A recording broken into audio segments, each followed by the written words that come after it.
PM Modi लाए खुद हम सबके लिए वाइस बनाने की कोशिश करता हूँ, लेकिन अपने रास्तों को ये शोक की घड़ी है। कल्याण सिंह जी के माता पिता ने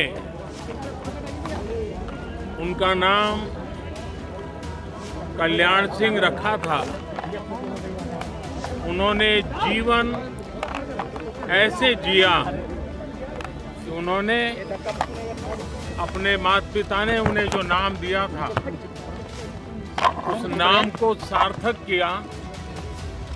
वो जीवन भर जन कल्याण के लिए जिए। उन्होंने जन कल्याण ही अपना जीवन मंत्र बनाया और भारतीय जनता पार्टी, भारतीय जनसंघ पूरे परिवार को एक विचार के लिए, देश के उज्जवल भविष्य के लिए उन्होंने समर्पित किया। कल्याण सिंह जी भारत के कोने कोने में एक विश्वास का नाम बन गए थे। एक प्रतिबद्ध निर्णयकर्ता का नाम बन चुके थे और जीवन के अधिकतम समय वे जन कल्याण को लिए हमेशा प्रयत्नरत रहे। उनको जब भी जो दायित्व मिला, चाहे वो विधायक के रूप में हो, चाहे सरकार में उनका स्थान हो, चाहे गवर्नर की जिम्मेवारी हो, हमेशा हर एक के लिए एक प्रेरणा का केंद्र बने, जन सामान्य का विश्वास का प्रतीक बने। देश ने एक मूल्यवान शख्सियत, एक सामर्थ्यवान नेता खोया है। आदरणीय कल्याण सिंह जी और हम लोगों के बीच नहीं रहे और मैं यह मानता हूं कि उनके न रहने से भारत की राजनीति में एक अपूरणीय क्षति हुई और भारत की राजनीति के एक विधायक बना था। उस समय जनता पार्टी की सरकार बनी, उसमें स्वास्थ्य मंत्री के रूप में अपनी भूमिका निभा रहे थे। तब से मैं उनके संपर्क में आया और लगातार उनके साथ हमारा ये संपर्क जीवंत रहा है और मैं कह सकता हूँ कि मुख्यमंत्री के रूप में किस प्रकार की भूमिका उन्होंने निभाई, यह कहने में मुझे संकोच नहीं है। और मैं उनसे जब कहता था तो हंसते भी थे। मैंने कहा कि हम लोग तो भूतपूर्व मुख्यमंत्री हैं और भाई साहब आप तो अभूतपूर्व मुख्यमंत्री हैं। उस पर हंसते थे और हम लोग की पीठ अपना बातें समय समय पर उनका व्यवहार मेरे प्रति रहा है। मैं कह सकता हूँ कभी नेता के रूप में अपने साथ उनकी भूमिका को देखा है, कभी बड़े भाई के रूप में उनकी भूमिका को देखा है और कभी मित्र के रूप में भी उनकी भूमिका को देखा। अब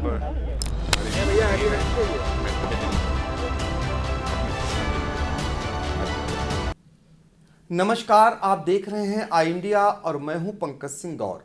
और आई इंडिया के स्टूडियो में हमारे खास मेहमान हैं सीतापुर में 2 बार एमएलसी रहे भरत त्रिपाठी जी। आपका स्वागत है। धन्यवाद। आज जिस मसले पर आपको बुलाया है, चूँकि सभी जानते हैं कि भारतीय जनता पार्टी के दिग्गज और धाकड़ नेता सूबे के मुख्यमंत्री रहे कल्याण सिंह जी का निधन हो गया है और उनसे जुड़ी हुई बहुत सारी यादें जो सीतापुर की हैं। चूँकि भरत त्रिपाठी जी जब 2 बार एमएलसी बने, उन्हीं के सामने शपथ भी हुई। हालांकि उन्होंने विद्यार्थी परिषद से राजनीति शुरू की और नगर पालिका के चेयरमैन रहे, छात्र राजनीति किया, आपने आरएमपी डिग्री कॉलेज के आप अध्यक्ष रहे और 2 बार एमएलसी रहते हुए, चूँकि उसी दौरान कल्याण सिंह की सूबे में तूती बोलती थी और जब भी वो सीतापुर आते थे उनके खासों में से आपकी जो है सबसे अग्रणी भूमिका में आप नज़र आते थे। तो आज आप वहीं से उनके अंतिम दर्शन करने के बाद लौटे हैं। उनकी कुछ जो यादें हैं उस पर हम चर्चा करेंगे। हम ये जानना चाहेंगे कि कल्याण सिंह जी के साथ आपने लंबा समय बिताया। ऐसे बीजेपी के नेता थे जिनकी आज लोग जिनका उदाहरण देते हैं, आप उनमें क्या कुछ अलग पाते थे? अलग एक तो वो आम कार्यकर्ता का जीवन जीने का प्रयास करते थे, और जिस समय वो भारतीय जनता पार्टी के प्रदेश महामंत्री थे उस समय एक बार मैं उनके साथ एक एम्बेसडर गाड़ी से झांसी गया हुआ था।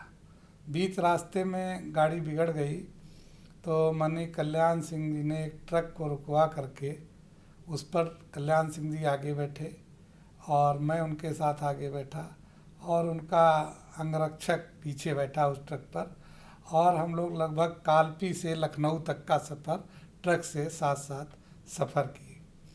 उसके बाद माननीय कल्याण सिंह जी प्रदेश अध्यक्ष हुए माधव प्रसाद त्रिपाठी जी के निधन के बाद, तो हम लोगों ने सबसे पहला कार्यक्रम उनका महमूदाबाद में कराया। बहुत बड़ा कार्यक्रम कराया। मैं जिला अध्यक्ष था भारतीय जनता युवा मोर्चे का, और एक बहुत बड़ा कार्यक्रम महमूदाबाद में हुआ जिसमें उन्हें सिक्कों से तौला गया, और पहली बार हम लोगों ने उनको चौधरी कल्याण सिंह की उपाधि दी, और चौधरी नामकरण उनका हम लोगों ने ही किया था। उसके बाद कल्याण सिंह जी निरंतर आगे बढ़ते रहे। सन 1985 में जब वो विधानसभा का चुनाव जीत गए तो भारतीय जनता पार्टी की सिद्धांत के तहत एक पद एक व्यक्ति रख सकता है। भारतीय जनता पार्टी के विधानमंडल दल के नेता माननीय कल्याण सिंह जी चुन लिए गए और प्रदेश अध्यक्ष उन्हें छोड़ना पड़ा। उसके बाद निरंतर उन्होंने कभी पीछे मुड़ करके नहीं देखा। 1989 में भारतीय जनता पार्टी और लोक दल की मिलीजुली सरकार, जनता दल की मिलीजुली सरकार बनी, समर्थन था। उसके बाद सरकार गिरने के बाद वो नेता प्रतिपक्ष भी रहे, तेज तर्रार नेता। उनकी बाड़ी में एक अद्भुत शक्ति थी। सन 1991 में पहली बार जब वो उत्तर प्रदेश के मुख्यमंत्री बने, उसके बाद भी सीतापुर आए। दयोग से मैं उस समय नगर पालिका का चेयरमैन था। माननीय राजेंद्र कुमार गुप्ता जी वित्त मंत्री थे उत्तर प्रदेश सरकार में, और उनके वरिष्ठतम सहयोगियों में थे। तो उनके मंच पर हम लोगों में से एक तरफ माननीय राजेंद्र गुप्ता जी थे और एक तरफ मैं था, और उनका लगभग 70 मिनट का भाषण हुआ था, और अपार जन समूह बिल्कुल मौन खड़े होकर के उनको मंत्रमुग्ध होकर के सुन रहा था। माननीय अटल बिहारी वाजपेयी के बाद पूरे हिंदुस्तान में इतना अच्छा ओजस्वी भाषण देने वाला, इतना कर्मनिष्ठ व्यक्ति उस समय भारतीय जनता पार्टी में कोई दूसरा नहीं था। 6 दिसंबर 1992 को जब अयोध्या का प्रकरण हुआ, बाबरी ध्वंस हुआ, उस समय उन्होंने एक शपथ पत्र माननीय न्यायालय में दिया था कि हम बाबरी ढांचे को बचाएंगे। लेकिन उसके बाद जब नौबत आई कि कार सेवकों पर गोली चलाने की, तो उन्होंने कहा नहीं, कार सेवकों पर गोली हमारी पुलिस नहीं चलाएगी, और उन्होंने मना कर दिया। बाबरी ढांचा ध्वस्त हो गया। उसके बाद उन्होंने जो स्टेटमेंट दिया, आज तक हिंदुस्तान में किसी नेता ने नहीं दिया होगा। उन्होंने कहा बाबरी ढांचा गिराने के लिए गोली चलाने से मैंने मना किया, इसके लिए जिम्मेवार मैं हूँ, इसके लिए कोई IAS या कोई IPS दंड का भागीदार नहीं होना चाहिए, जो भी दंड मिले वो मुझे मिलना चाहिए। ये कल्याण सिंह का ही व्यक्तित्व था। कल्याण सिंह जी एक अलग व्यक्तित्व के धनी व्यक्ति थे, और जो कह दिया वो बिल्कुल पत्थर की लकीर हुआ करती थी। वो जब मुख्यमंत्री थे तो उन्होंने बुध तय कर रखा था, पहले कार्यकाल में भी दूसरे कार्यकाल में, विधायक, सांसद, पूर्व विधायक, पूर्व सांसद से मिलने का। और उन्होंने एक सिस्टम एडाप्ट किया था कि कल्याण सिंह जी मुख्यमंत्री बैठते थे, उनके अगल बगल 2 कुर्सियां पड़ती थीं, और कैबिनेट हॉल में सामने इधर उधर कुर्सियां पड़ती थीं, और पीछे दोनों कुर्सियों के पीछे एक एक अधिकारी, डे अफसर, 2 डे अफसर उस दिन रहते थे और वो खड़े होते थे।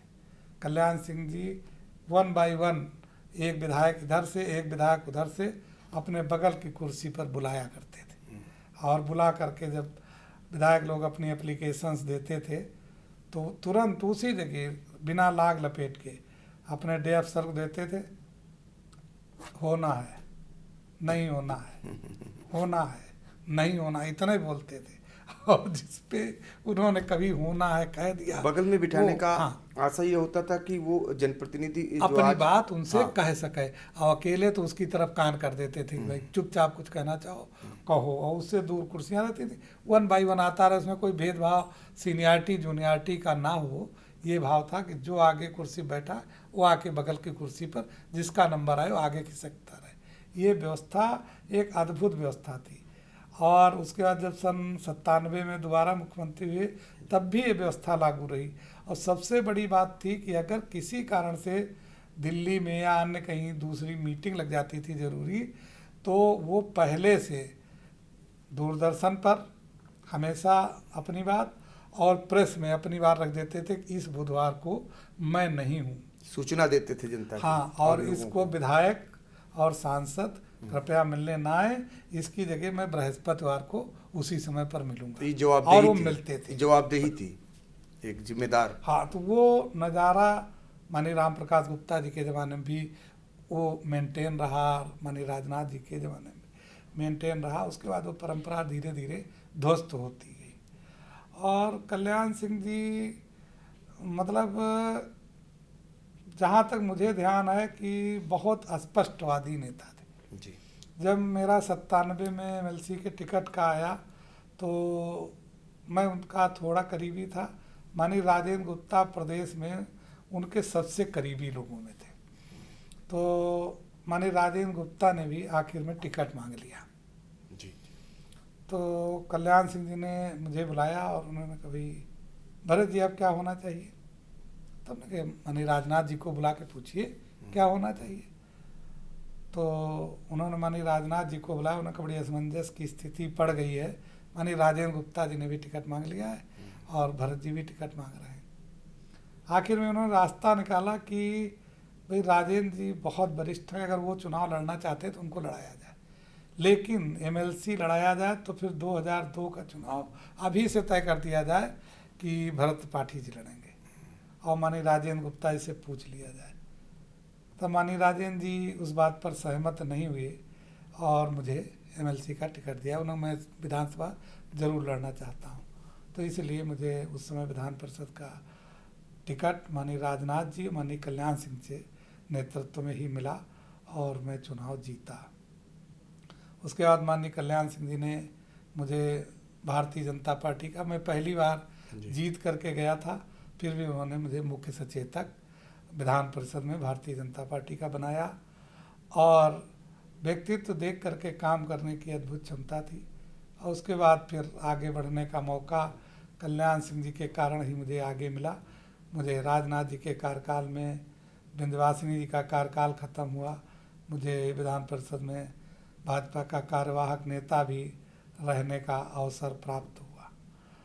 और मैं व्यक्तिगत रूप से कल्याण सिंह जी का प्रशंसक इसलिए बहुत ज़्यादा हूँ कि कल्याण सिंह जी अगर कुछ कह देते थे तो उसके लिए बड़ी से बड़ी पर्सनालिटी से भी भिड़ने की क्षमता रखते थे। केंद्रीय नेतृत्व से भी वो भिड़ जाते थे और उसी भिड़ने के कारण 1999 में उनको अलग होना पड़ा था। ये उनका बहुत बड़ा वो है।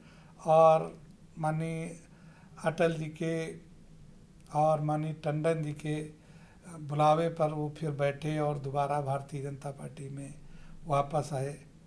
और उसके बाद कुछ परिस्थितियों के कारण वो फिर अलग हुए, लेकिन उसके बाद वो एक बात कहा करते थे, मेरो मन अनत कहाँ सुख पावे, जैसे उड़ जहाज को पंछी पुन जहाज पे आवे। इसलिए बार बार मेरा मन और कहीं नहीं लगता है, इसलिए घूम फिर के भारतीय जनता पार्टी मेरा घर है।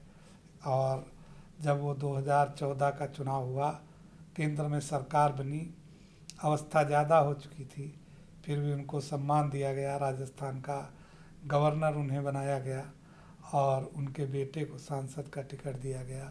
बेटा सांसद बना और पौत्र शिक्षा राज्य मंत्री बना, और ये शायद उत्तर प्रदेश में पंडित कमलापत त्रिपाठी के बाद माननीय कल्याण सिंह जी को गौरव प्राप्त है कि 3 पीढ़ियां लगातार बड़े बड़े पदों पर रही हैं। कल्याण सिंह जी मुख्यमंत्री रहे, बेटा स्वास्थ्य मंत्री रहा उत्तर प्रदेश में, और पोता शिक्षा राज्य मंत्री है। तो भरत जी, आज आप लखनऊ गए हुए थे, जहां से आप उनके अंत्येष्टि में शामिल होकर के लौटे हैं।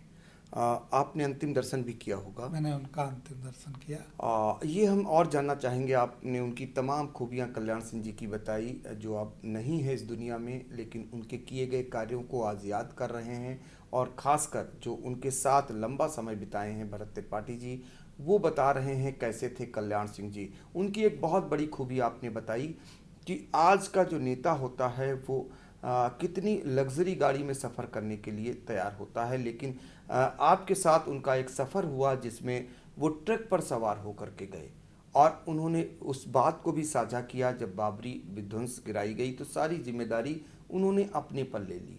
साथ ही ये भी बताया कि कैसे वो अपनी बात पर कायम रहते थे और कैसे एक जिम्मेदार जवाबदेह थे। जब वो दिल्ली जाते थे तो जो विधायक और सांसद और आम जनता को ये सूचित करके जाते थे तमाम माध्यमों से।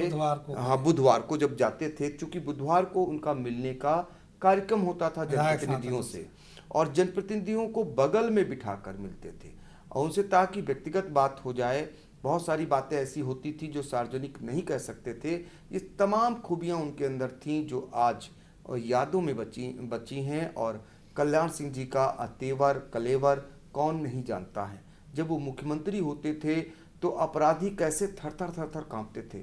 टॉप 10 टॉप 5 की सूची बनाई जाती थी, थानों में वो चस्पा होती थी। हमें याद है जब वो मुख्यमंत्री थे तो एक खबर हमने की थी कि अब शिफ्टों में सोएंगे कैदी। इतने कैदी जेलों में पहुंच गए थे कि नौबत ये आ गई थी कि क्षमता से कई गुना ज़्यादा कैदी जेलों में जा चुके थे। इस वजह से वहाँ नौबत उनके शिफ्टों में सोने की आ गई थी। सारे थानों में टॉप 10 टॉप 5 की सूची लगी होती थी। उस दौरान एक हम भी याद ताज़ा करेंगे।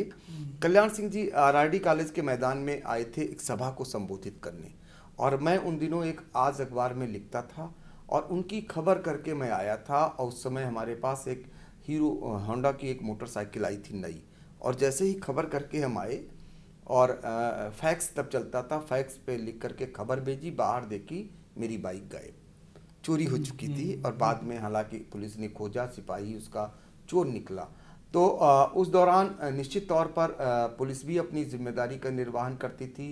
प्रशासन का आलम यह था कि जब सीतापुर वो आए थे तो एक दिन में उन्होंने यहाँ एक निरीक्षण किया था और छापा मारा था, जिसमें कई अधिकारियों को उन्होंने सस्पेंड कर दिया था। वो सर जब सीतापुर आए थे तो क्या कुछ हुआ था? सीतापुर आए तो मीटिंग के बाद उन्होंने सरप्राइज दिया था, और कलेक्ट्रेट में सबसे पहले तो उन्होंने निरीक्षण किया रजिस्ट्री ऑफिस का, और रजिस्ट्री ऑफिस में उन्होंने कुछ खामियां पाई, जिसके कारण उन्होंने जो सब स्टार एडीएम वित्त एवं राजस्व जो उसके लिए उन्होंने उसको लायबिल माना, और तत्कालीन एडीएम वित्त एवं राजस्व श्री हीरालाल जी को तत्काल प्रभाव से 7 अन्य अधिकारियों कर्मचारियों के साथ निलंबित किया था उन्होंने। और बाकी काफ़ी जांच वाँच के बाद हीरालाल जी को दोषी नहीं पाया गया और उन्हें बहाल किया गया था। एक सर उनकी याद और है जो सीतापुर में हमेशा शायद बनी रहेगी, जो ये विकास भवन है जहाँ पर पंडित दीनदयाल उपाध्याय की, उस मंच पर भी मैं था जी। पंडित दीनदयाल उपाध्याय जी की प्रतिमा जो विकास भवन के सामने लगी है, उसके लोकार्पण कार्यक्रम में माननीय कल्याण सिंह जी पधारे थे, और तब भी उन्होंने ऐतिहासिक भाषण दिया था, और आधा व्याख्यान उनका पंडित दीनदयाल उपाध्याय और उनके एकात्म मानववाद पर था, और बाकी जो उनका प्रमुख उद्घोष था कि देश की खुशहाली का रास्ता गांव गली गलियारे से, और उसका व्याख्यान उन्होंने पूरा यहाँ विकास भवन के सामने पंडित दीनदयाल उपाध्याय की प्रतिमा के निकट जो मंच लगा था उस पर दिया था। तो शहर वासियों को तोहफा भी मिला था। जब कल्याण सिंह जी सीतापुर आए थे पंडित दीनदयाल उपाध्याय की प्रतिमा का अनावरण करने, तो आई हॉस्पिटल से लालबाग चौराहे तक रातों रात ये सड़क चौड़ी भी हुई और रातों रात बन भी गई थी। तो ये तोहफा भी उस दौरान मिला था। चूंकि उस समय हम पत्रकारिता में आ चुके थे, मेरे आंखों के सामने सब कुछ हुआ था। सीतापुर बाईपास भी उनकी ही देन है। अच्छा, ये सीतापुर बाईपास माननीय कल्याण सिंह जी की देन है। और उस समय तत्काल उन्होंने कहा इसका काम प्रारंभ करिए, और उन्होंने कहा कुछ नहीं, इसको 1 साल के अंदर उद्घाटित भी होना है। और उनके ही तत्कालीन लोक निर्माण मंत्री माननीय कलराज जी ने इसका लोकार्पण किया था, जिसमें माननीय जनार्दन जी, माननीय राजेंद्र जी और हम विशेष रूप से उपस्थित रहे थे विशिष्ट अतिथि के रूप में। और हम लोग उस समय नगर पालिका चेयरमैन थे और बार एसोसिएशन के सेक्रेटरी भी थे। तो मैंने बार के लिए उनसे मांगा था, ये जो आरटीओ ऑफिस वाला बरामदा था बड़ा सा, जी जी जी, तो ये हम लोगों ने माननीय कल्याण सिंह जी से मांगा था, राजेंद्र प्रसाद हाल जो है, हाँ, तो और उनसे इसके लिए पैसा भी मांगा था बनवाने के लिए। तो मेरे निवेदन पर उन्होंने दिया था, तो उसको हमने बनवाया था। BN सिन्हा साहब बार के अध्यक्ष थे और मैं बार का सेक्रेटरी था। हम दोनों का पत्थर लगा है उसमें। और ये डॉक्टर राजेंद्र प्रसाद मेमोरियल हार हम लोगों ने माननीय कल्याण सिंह जी के कृपा से बनवाया था। और एक मांग हमने ज़रूर और की थी कि एक शहीद स्मारक की, लाल बाग पार्क जो सीतापुर की अमूल्य धरोहर है क्रांतिकारियों की याद की, तो वहाँ पर हमने शहीद स्मारक के लिए माननीय कल्याण सिंह जी से 2 निवेदन किए थे कि एक शहीद स्मारक हमको दीजिए और शहीद स्मारक का लोकार्पण भी आप आकर करिए। तो उन्होंने घोषणा की थी और उसके बाद शहीद स्मारक दिया, उसका पैसा दिया और उसके बाद शहीद स्मारक को लोकार्पित भी उन्होंने किया। और पहले कोई सरकार ये नगर पालिकाओं के और किसी एडेड कॉलेज को कोई मदद नहीं करती थी। उस समय मैं नगर पालिका चेयरमैन था और म्यूनिसिपल इंटर कॉलेज की हालत बहुत ख़राब थी और सन 92 में बहुत होता था 10 लाख रुपया। तो मैंने कल्याण सिंह जी से निवेदन किया कि आप मुख्यमंत्री हैं और मुझे आपने नगर पालिका चेयरमैन बनाया है, यहाँ एक ही म्यूनिसिपल इंटर कॉलेज है म्यूनिसिपलिटी का, बहुत ख़राब हालत है, बच्चे टाट पट्टी पर इंटर कॉलेज के बैठते हैं। तो उन्होंने तत्काल 10 लाख रुपए फर्नीचर और भवन के लिए सन 1992 में दिए थे, जो बड़ी बात थी। और इन सब की घोषणा उन्होंने मंच से की थी। एक दौर और आया था उस दौरान कि कल्याण सिंह जी और राजेंद्र कुमार गुप्ता जी के मुख्यमंत्री बनाने का एक दौर चला था, आपको याद होगा, क्या कुछ घटनाक्रम था? माननीय कल्याण सिंह जी के बहुत निकट माननीय राजेंद्र जी थे जी। और जब माननीय कल्याण सिंह जी को हटना था तो उस समय एक नाम माननीय राजेंद्र कुमार गुप्ता जी का भी उनकी तरफ से प्रपोज था। वो सीतापुर का दुर्भाग्य था कि वो सपना साकार नहीं हो पाया, लेकिन एक बहुत सरल, बहुत सहज व्यक्तित्व माननीय राम प्रकाश गुप्ता जी, जो बहुत वरिष्ठ थे हम लोग, जो माननीय कल्याण सिंह जी से भी वरिष्ठ थे। जब वो उप मुख्यमंत्री थे तो कल्याण सिंह जी उस समय स्वास्थ्य मंत्री हुआ करते थे सन 1967 में। तो उस स्थिति को देखते हुए माननीय राम प्रकाश जी जैसा व्यक्तित्व बना। अब सीतापुर का दुर्भाग्य था कि माननीय राजेंद्र जी नहीं बन पाए, वरना सीतापुर को आज विकास की बहुत ऊंचाइयां मिली होती। एक चीज़ और जानना चाहेंगे, जब कल्याण सिंह जी मुख्यमंत्री बने सूबे के, उस दौरान आपने देखा होगा कि समूचे प्रदेश में अपराधियों का बहुत बोलबाला था और बड़े नामी गिरामी अपराधी, शूटर से लेकर डाकुओं तक का आतंक था। और जब कल्याण सिंह मुख्यमंत्री बने तो बड़े पैमाने पर अपराधियों का सफाया भी हुआ और बहुत सारे लोग प्रदेश छोड़ बैठे और बहुत सारे जेल के अंदर चले गए थे। उस समय कैसा शासन था कल्याण सिंह जी का? ऐसे उस समय जोड़ियां हुआ करती थी जी। पहली बार कलराज मिश्रा जी और कल्याण सिंह जी की जोड़ी 1991 की सरकार में, प्रदेश अध्यक्ष कलराज मिश्रा जी और कल्याण सिंह जी, बहुत सामंजस्य था। जब कल्याण सिंह जी प्रदेश अध्यक्ष थे तो उसमें कलराज जी उनके महामंत्री थे और माननीय राजनाथ जी उनके युवा मोर्चे के प्रदेश अध्यक्ष थे। उसके बाद उन्होंने उस अपनी 91 की सरकार में माननीय राजनाथ जी को तो बना लिया अपना शिक्षा मंत्री, और माननीय कलराज जी प्रदेश अध्यक्ष उनकी जगह बन गए। और उसके बाद जब दोबारा 1997 में अध्यक्ष बने तो फिर उसी तरह की एक जोड़ी आई, माननीय राजनाथ सिंह जी प्रदेश अध्यक्ष हो गए और कल्याण सिंह जी मुख्यमंत्री हो गए। दोनों का जब सत्ता और संगठन का बहुत अच्छा सामंजस्य होता है तो निश्चित रूप से वो सरकार ठसक और धमक की होती है। और माननीय राजनाथ जी को उन्होंने 4 नंबर की कोठी, 5 नंबर कालिदास मार्ग मुख्यमंत्री बंगला रहता है, और 4 नंबर इसीलिए अलाट की कि हर समय बीच से रास्ता बनवा लिया कि प्रदेश अध्यक्ष जी और मुख्यमंत्री जी रात 12 बजे भी टहलते हुए भी या वो उनके यहाँ से भोजन करके निकलें या उनके यहाँ भोजन करके निकलें, घर में बैठ करके चूल्हे चौके तक की चर्चा हो सके, तो वो व्यवस्था एक सुदृढ़ व्यवस्था थी। और राजनाथ जी की और कल्याण सिंह जी की जोड़ी ने इसलिए बहुत कीर्तिमान स्थापित किए थे, क्योंकि सत्ता और संगठन में बहुत अच्छा सामंजस्य था। ये उसका कारण था मेरी समझ से। आखिरी सवाल हम ये जानेंगे भरत जी कि अब आप भाजपा में दूसरा कल्याण सिंह के रूप में किसे देखते हैं? धरती वीरों से खाली नहीं रहती है, लेकिन कल्याण सिंह दूसरा बनना बहुत कठिन है।